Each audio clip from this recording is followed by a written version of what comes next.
first thing Satan did when he tempted Jesus is he came to him when he'd been fasting 40 days and 40 nights. Now, I don't know about you, if I missed a meal, I think I'm going to die, right? I don't know how you go that long without eating. Jesus had a legitimate need and desire for food when Satan came and said, turn this stone into bread. Mm-hmm. The fact that Jesus responded to Satan means that he thought about it. He at least processed that temptation. Sure.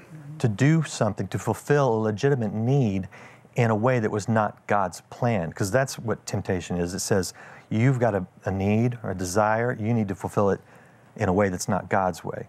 All right? Right. So Jesus went through that temptation process. He didn't give in, and that's why he didn't sin. Let me read the part, this in James. So it tells us what temptation is. It says, each one is tempted when he is carried away and enticed by his own lust. Then when lust has conceived, it gives birth to sin. And when sin is accomplished, it brings forth death. Now, I really had to get into the Greek to get to the connotation of this. And I'm not saying it's a bad translation. I'm saying that it's a translation that may not hit us in the true way that this means. Let me unpack this. Temptation happens when we are first carried away. That is not so much abandonment as it is being drawn out. It's more like being taken away. In other words, you're in a place of peace. You're in a good place.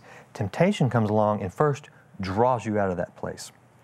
Second thing that happens as you are enticed or lured, and that's literally what happens. We're drawn to something. The thing that we're drawn to is our own lust. Now, lust in this connotation is not necessarily sexual.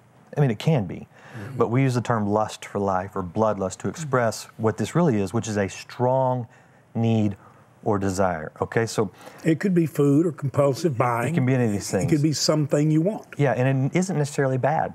No. It could be our need for love or affection or justice. Sex is not bad, even though that's the one that is most closely brought up when you mention lust. Yes, but that's not actually what the original language is speaking of.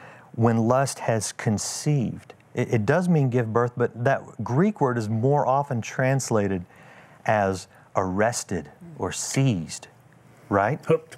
When we see that thing, we're drawn out of where we are. We are lured to an idea that is not of God that will fulfill a legitimate need or desire.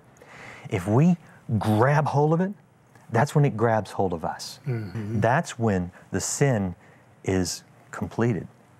That's when it happens. And that leads to, now death, we know we don't all die when we sin or nobody would be here tonight, right? Mm-hmm. So what does he mean by death? It means darkness and separation. So here's this process, the temptation process. Now, when we know that temptation is not sin, that frees us from the guilt and condemnation of fighting the temptation.